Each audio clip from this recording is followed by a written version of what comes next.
নমস্কার। আজকে সাপ্তাহিক রাশিফল আলোচনা করব। আজকে সাপ্তাহিক রাশিটা খুব ইন্টারেস্টিং আপনাদের কাছে।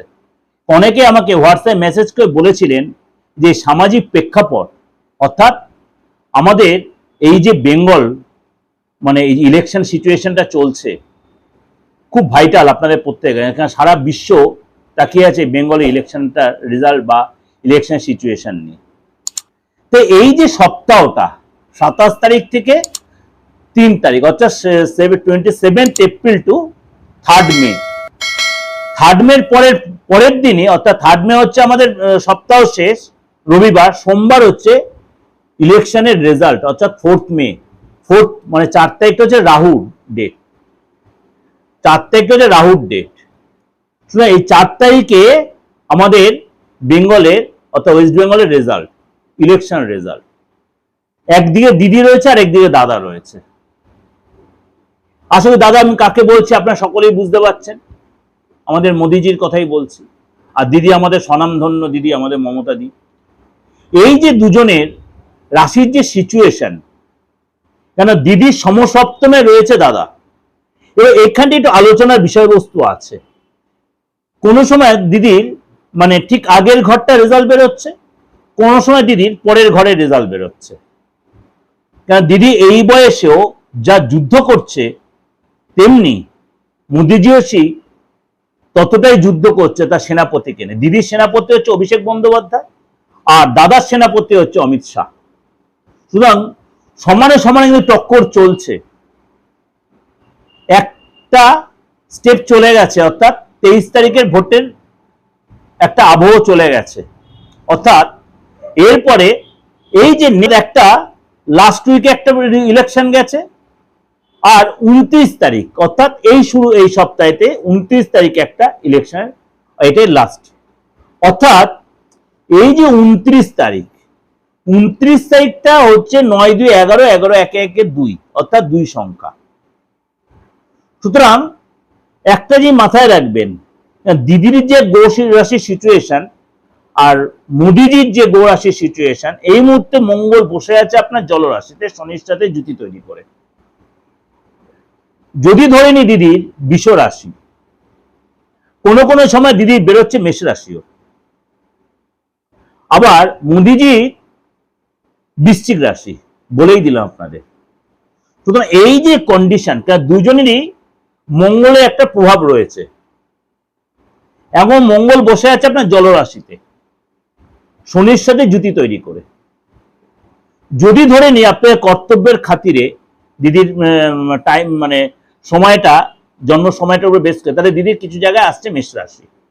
তো মেষ রাশির প্রভাব দিদির ক্ষেত্রে দেখে তখন সেটা সমসপ্তম হচ্ছে না, তখন অষ্টম ঘর দেখাচ্ছে। কিন্তু হিসাবে দিদির বিষয় রাশি যখন, তখন সেটা সমসপ্তম বৃশ্চিক রাশি। সুতরাং এই সময় শুক্র বসে আছে আপনার নিজ রাশি মালব্যযোগ তৈরি করে, সেই মুহূর্তে কিন্তু রেজাল্ট বেরোচ্ছে। অর্থাৎ 4 তারিখের মধ্যে রেজাল্ট যখন বেরোচ্ছে, উভয়েরই কিন্তু পাল্লা বেশ মানে সমানে সমানে টক্কর দেওয়ার মতো, সমানে সমানে। তার মধ্যে 92% ভোট কিন্তু পড়েছে প্রথম ইলেকশনে। সুতরাং অনেক কিছু ঘটতে পারে, দুজনের পাল্লায় কিন্তু সমানে সমানে চলছে। তারা মোদিজির রয়েছে 5th হাউসে, রাশির অধিপতি মঙ্গল শনির সাথে।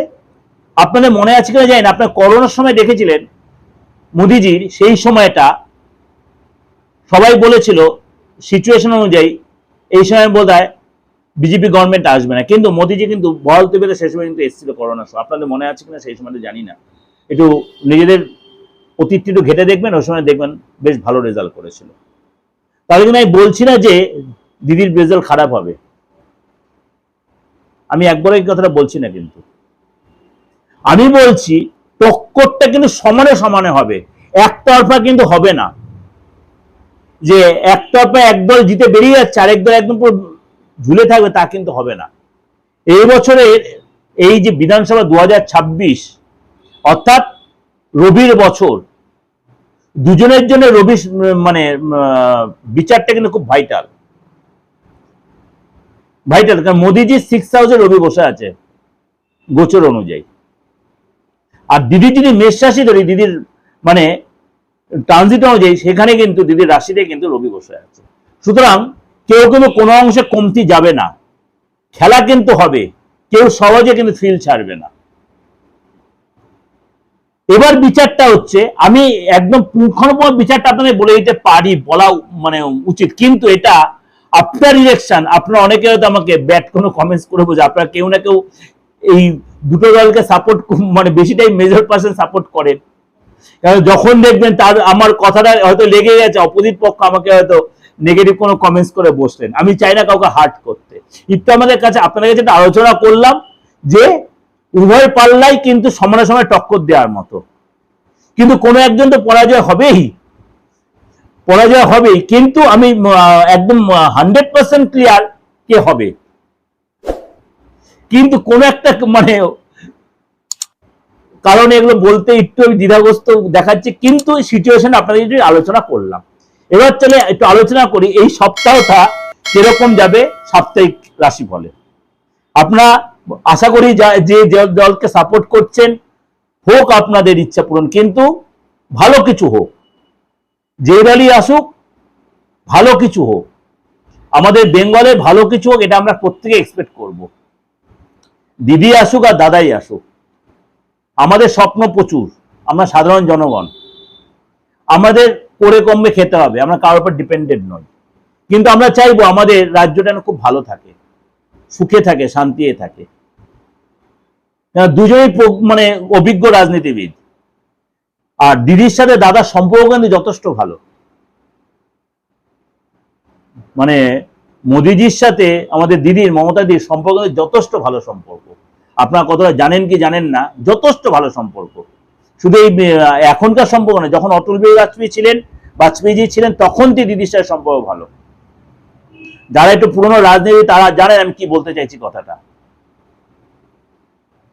যারা পুরনো রাজনীতি করতে হবে, রাজনীতি কালচার করেন, তারা কিন্তু জানেন আমি কি বলতে চাইছি। সুতরাং আমি এটা নিয়ে এখন আর ঘাটাতে চাইছি না। রেজাল্টটা যাই হোক, আমি আশা করি আপনাদের কিছু বোঝাতে পারলাম। যাই হোক, ভালো হোক, মানে আগামী 5 বছর আমাদের রাজ্যের যেন ভালো হোক, এটাই চাই। মানে প্রত্যেকের কর্মসংস্থান হোক, মা বোনেরা সুস্থ সবল থাকুক, শান্তিতে থাকুক, এবং প্রত্যেকের অর্থ রোজগার যেন ভালো স্টেবিলিটি আসুক। চলুন তাহলে আলোচনা করি আজকের মানে এই সপ্তাহে গ্রহ রাশির সিচুয়েশনটা। প্রথমে বলি, সূর্য রয়েছে মেষ রাশিতে, মঙ্গল রয়েছে মীন রাশিতে, জলরাশিতে শনির সাথে জুতি তৈরি করে, এবং দেবগুরু বৃহস্পতি মিথুন রাশিতে রয়েছে, এবং শুক্রাচার্য রয়েছে আপনার তার নিজ রাশি মালব্য যোগ তৈরি করে। রাহু রয়েছে কুম্ভ রাশিতে, এবং বুধ রয়েছে আপনার 30 তারিখ পর্যন্ত থাকবে আপনার মীন রাশিতে, 30 তারিখ সকালে 7টা 8 মিনিটে চলে যাবে আপনার মেষ রাশিতে। মানে এই সপ্তাহে কিন্তু বুধের কিন্তু গোচরে বুধায়িত্ব যোগ তৈরি করবে। It's a miracle, it's a miracle দুজনের জন্যই। রাজনীতি ভবিষ্যৎ যথেষ্ট মানে স্ট্রং ভবিষ্যৎ হবে, যে দলই আসুক যথেষ্ট মানে স্ট্রং হবে। আমি সিপিএম কংগ্রেসকে নিয়ে কয়েকটা আলোচনায় গেলাম না, কেননা আপনারা প্রত্যেকেই জানেন যে কন্টেস্টটা এই দুটো দলের মধ্যে বেশি হবে। হ্যাঁ, সিপিএম কংগ্রেস লড়বে, তারা ভোট পাবে, ভোট পাবে না তা বলছি না, ভোট পাবে, নিশ্চয়ই পাবে, কিন্তু যুদ্ধ হবে বিজেপি আর তৃণমূলের মধ্যে। এই যে 30 তারিখ মানে বুধ চলে যাবে আপনার মেষ রাশিতে, সেখানে গিয়ে রবির সাথে জুতি তৈরিতে বুধায়িত্ব যোগ তৈরি করবে। তারপরে মানে 3 দিন তারপরে আরো থাকবে আপনার সপ্তাহে 3 দিন, তারপরে আমি তো আলোচনা করবে আপনাদের মাসিক রাশিফল নিয়ে, তখন আরো ডিটেলে বলবো। চলুন তাহলে আজকে আলোচনা করে নি আপনার রাশি কি বলছে, এই সপ্তাহে আপনার জন্য কি অপেক্ষা করে আছে। কন্যা রাশি, কন্যা রাশি এই সপ্তাহে কিন্তু সময়টা আপনার যথেষ্ট প্রেফারে থাকবে, অর্থাৎ অনুকূলে থাকবে। আপনার অনেক না হওয়া কাজ এই সপ্তাহে কিন্তু আপনি তুলে নিতে পারবেন। আপনারা কিন্তু হেল্প পাবেন, আপনি বিশেষ কোনো লোকের আপনি হেল্প পাবেন। প্রেমের জায়গাটা যথেষ্ট ডেভেলপ করবে। এই সপ্তাহে জীবনসাথীর সাথে আপনার অনেকটাই সময় কাটাবেন, এবং এই সপ্তাহে আপনার মানে অর্থ লাভের যোগ রয়েছে। কোনো মানে হঠাৎ কোনো প্রাপ্তি, হঠাৎ কোনো লাভ হবে। এই সময় কিন্তু আপনার মানে শরীরটা আগের চেয়ে বেটার হবে। অবশ্যই আপনি যোগা, জিম, মেডিটেশন অবশ্যই করবেন শরীরটা সুস্থ রাখার জন্য। হালকা খাবার খাবেন, জল বেশি করে খাবেন, এবং পর্যাপ্ত আপনার ঘুমের প্রয়োজন। টেনশন কম নেবেন, ইরিটেটেড কমে, উত্তেজিত কম হবেন, সাবধানতা অবলম্বন করবেন, কাজের জায়গায় কর্মচারীদের সাথে তর্ক বিতর্ক এড়িয়ে চলে সাবধানতা অবলম্বন, চোখ কান খুলে চলবেন, প্রতিষ্ঠা লাভ হবে, মায়ের শরীর স্বাস্থ্য আগের চেয়ে বেটার হবে, মায়ের সাথে সুসম্পর্ক তৈরি হবে। আপনার বাবার শরীর স্বাস্থ্য নিয়ে একটু টেনশন থাকবে, বাবা বা এরকম কারো শরীর স্বাস্থ্য নিয়ে একটু টেনশন থাকবে। শত্রুরা কিন্তু আপনাকে মানে উত্তেজিত করতে চাইবে, চাপে রাখতে চাইবে, কিন্তু শত্রু কিন্তু পরাস্ত হবে।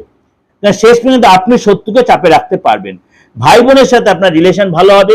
আপনি যারা কম্পিটিটিভ এক্সাম দিচ্ছেন, মানে আপনার কন্যা রাশির লোকেরা, এগুলো অবশ্যই পড়াশোনার কাজে মনটা ডাইভার্ট করবেন না। কেন, যদি মনটা ডাইভার্ট করে দিলে আপনার সেটা এফেক্ট হবে পরীক্ষার উপরে। যদি আপনি মন দিয়ে পড়াশোনা, অবশ্যই আপনার মন মতো পরীক্ষা হবে এবং তাতে আপনি কৃতকার্য হবেন এবং জীবন সাথীর সাথে অনেকটাই সময় কাটাবেন।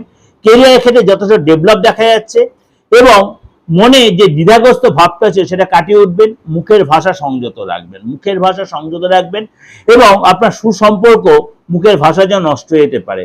28 তারিখ, 29 তারিখ, 30 তারিখ আপনার জন্য যে কোনো কাজের জন্য আপনার জন্য লাভদায়ক। 28 তারিখ, 29 তারিখ, 30 তারিখ আপনার জন্য যে কোনো মানে কাজের জন্য যথেষ্ট শুভ দিন। 27 তারিখ আপনাকে অবশ্যই সাবধানতা অবলম্বন করতে হবে। 27 তারিখ আপনার জন্য একটু সতর্কতা অবলম্বন করতে হবে। যদি মনে হয় আমার সাথে আপনার যোগাযোগ করবেন তন্ত্র রিলেটেড বা যে কোনো ক্রিয়া প্রক্রিয়া করার জন্য, তন্ত্রে হয় না একটাই কাজ, আমি অন্তত পারি না, সেটা মৃত ব্যক্তিকে বাঁচানো বা মুমূর্ষ ব্যক্তিকে বাঁচানো। তার আগে স্টেজ অব্দি আমি আগে মানে দুদিন আগে পরে দেরি হলো আমি সেই কাজটা তুলে দেওয়ার প্রাণপণ। আজ 29-30 বছর ধরে তন্ত্রে এইভাবে কাজ করে। আর যাদের বাস্তু ফ্যাক্টর শহরতলিতে থাকেন বা ফ্ল্যাটস কালচারে থাকেন বা গ্রামেও থাকেন, মনে করেন আপনার ভাঙার কোনো সিস্টেম নেই, যৌথ ফ্যামিলিতে আছেন, ভাঙার দরকার নেই। মানে বাস্তুতে কিছু কিছু জায়গায় যেমনি বলছে, মানে আমিও এটা মানি, south east, north east, south west, এই তিনটে corner is a vital matter. এই তিনটে কর্নার যদি আপনার ডিস্টার্ব থাকে আপনার ডেভেলপ আসে না। হ্যাঁ না, 100%, কিন্তু আপনার ভেঙে আপনার ঠিক করার কোনো প্রয়োজন নেই, নট নেসেসারি। আপনি সেটা উইদাউট ডিমোলাইজড আপনি রেক্টিফিকেশন করে কিন্তু বাস্তুটা কিন্তু আবার আপনি ব্যবহারের উপযোগী করে নিতে পারেন। তাহলে আপনাকে ভেঙে চুরে ঠিকঠাক করতে হবে না। আপনার সাউথ ওয়েস্টে যদি আপনার গেট থাকে প্রচন্ড খারাপ, আপনার সাউথ ইস্টে যদি আপনার টয়লেট থাকে প্রচন্ড খারাপ, আপনার নর্থ ইস্টে যদি টয়লেট থাকে খুব খারাপ, খুব খারাপ। এগুলো কি আপনি কি করবেন? আপনি ফ্ল্যাটটা কিনে ফেলেছেন, আপনার ইস্টে টয়লেট রয়েছে, আপনি কি করবেন? আপনার সাউথ ওয়েস্টে আপনার এন্ট্রান্স রয়েছে, আপনি কি করবেন? প্রচন্ড টাফ কন্ডিশন। দেখবেন আপনার ফ্যামিলি যারা আছে বয়স্ক লোক বা যারা একটু নার্ভের প্রবলেম, খিটকে মেরে অর্থ বেরিয়ে যাচ্ছে, জলের মধ্যে শরীরের শারীরিক কারণে অর্থ বেরিয়ে যাচ্ছে, এগুলো আপনার হচ্ছে। তো কি কর, বাইরে থেকে চলে আপনার উপায় তো নেই, আপনি তো কিনে ফেলেছেন ধার দেনা করে, লোন করে। সবাই এখন বাসন খুঁজে, আপনি যাকে বিকাশ সেও তো আপনার দেখবে এসে বাইরে নেবে না। সুতরাং আপনাকে কি করতে হবে সেটাকে আপনি রেকটিফাই করে ওটাকে আপনার চলনসই করে নিতে পারেন। অবশ্যই এটা করে দিয়েছি এতদিন, দীর্ঘদিন ধরে একইভাবে আপনাদের মানে থাকার উপযুক্ত করে দিয়ে আসছি। সেটা অবশ্যই ফিজ রেমুনারেশন এবং আপনার প্রপার মানে এই যে প্রতিকারের তার মূল্যটা নিয়ে। আপনি যদি মনে করেন যারা যারা আমার প্রোগ্রাম শুনছেন দেশে বিদেশে যেরকম যারা করছেন, মানে আপনি যে মানে অনলাইনে আসুন, অফলাইনে আসুন, যারাই যেরকম ভাই আমার সার্ভিস নিচ্ছেন প্রত্যেকের জন্য বলছে আপনারা যা নতুন প্রত্যেক আপনারা কিন্তু সার্ভিসটা নিতে পারবেন, আলবাত পারবেন। এবং যে কোনো ধর্ম সমন্বয় লোকেদের জন্য বলছি, সর্বধর্ম সমন্বয় লোকেরা, তা ভারতবর্ষ সেকুলার স্টেট। আমি একটা কথাই বলি, ভারতবর্ষ সেকুলার স্টেট সবার জন্য কিন্তু অ্যাস্ট্রোলজার, সবার জন্য তন্ত্র। কে কি ট্রিটমেন্ট রোগ সারাচ্ছে তা আপনার জানার দরকার। আপনার রোগটা সারাতে চান, রোগটা সারালেই দরকার হলো, দ্যাটস ইট।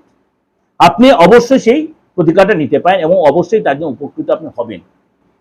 কার দুদিন আগে হয়, কার তুরন্ত হয়, কার দুদিন দেরি, হয়তো আপনার কারো কেউ আপনার বাধা করে দিয়েছে, আপনার বিয়ের বাধা, আপনার সম্পত্তি কিনতে বাধা, আপনার সন্তানের ডেভেলপ হতে বাধা, আপনার সন্তান হতে বাধা, আপনার সবকিছু ডাক্তারি পরীক্ষা সবকিছু ওকে হচ্ছে, কিন্তু কোথায় একটা বাধা অবস্ট্রাকশন আসছে। আমি মিডিয়াতে সন্তান নিয়ে বলতে চাই না যদিও, কেন পুরোটাই সায়েন্টিফিক ব্যাপার, কেন এটা একটু কোশ্চেনের জন্য ব্যাপার আছে, সেগুলো রেক্টিমেন্ট করে অবশ্যই করা যায়।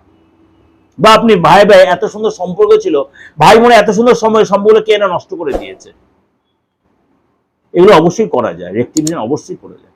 আপনার যদি মনে হয় সেই যোগাযোগের জন্য অবশ্যই আমার 8891073325 9433960110।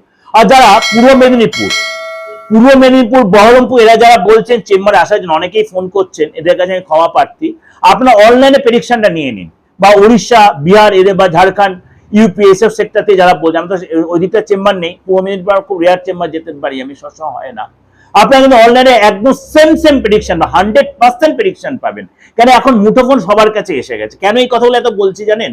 আপনার প্রত্যেকদিন অন্তত আমাকে 100 মেসেজ আসে হোয়াটসঅ্যাপে, দাদা আপনার সাথে দেখা করবো কি, আমি বলছি অনলাইনে আসুন, সেম প্রেডিকশন পাবেন, সেম প্রেডিকশন, সেম ফিজ, বরঞ্চ ফিজটা এখানে আরো কম। চেম্বারের ফিজের থেকে অনলাইনে ফিজটা আমার একটু কম। আপনাদের সেই বেনিফিটটা দেওয়ার জন্যই করেছি আমি এটা। শুধু আপনি সেই সুযোগটা কাজে লাগাতে পারেন। ভালো থাকবেন, নমস্কার।